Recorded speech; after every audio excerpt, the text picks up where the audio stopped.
Alright, if you want to get better at lighting in Blender, then this video is for you. We're going to go over lighting basics, talk about some common lighting setups, and wrap up with some more advanced techniques. Let's dive right in. To start, we need to understand the different types of light in Blender. First, we've got the point light, which emits light in all directions from a single point, like a bare light bulb. Next, there's the sunlight, which simulates the sun and casts parallel rays of light.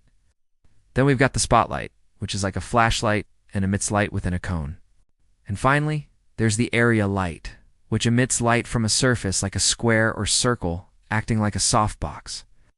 Now that we know the different types of lights, let's discuss some key lighting concepts. Each light source has several properties that we can tweak to achieve different looks. First, we've got strength or power, which determines the intensity of the light. Higher values mean brighter light. Next, there's color, which determines the color of the light. Real-world light sources often have a color temperature like the warm yellow light of indoor bulbs or the cool blue light of daylight. Then we've got radius or size, which determines the physical size of the light. For point and area lights, larger sizes create softer shadows and reflections. Next, there's fall-off, which determines how light intensity decreases with distance. By default, Blender uses inverse square fall-off, which is physically accurate, but you can choose other options too.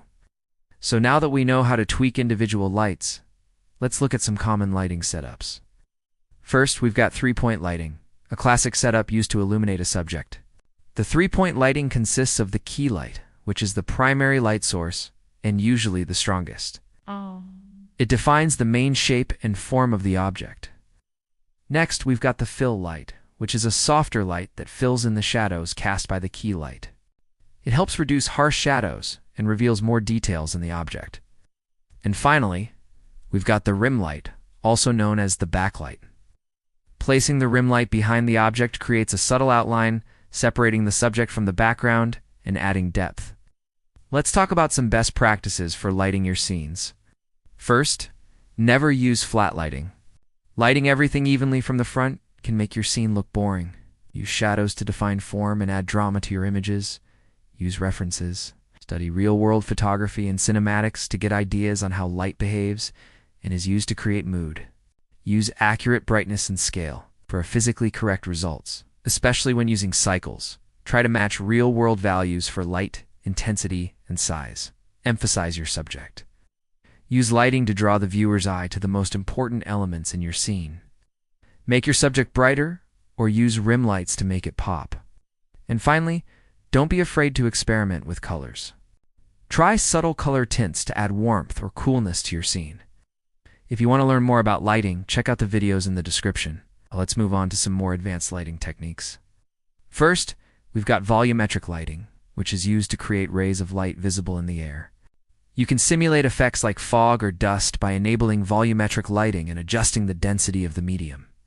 Next, we've got IES profiles, which are data files that define the light distribution of real-world light fixtures. Using IES profiles can lead to very accurate and complex lighting patterns. To import an IES profile, simply drag the file into the light source, and the light will update to reflect the new light distribution.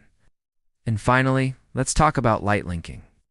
With light linking, you can control which objects in your scene are affected by certain lights.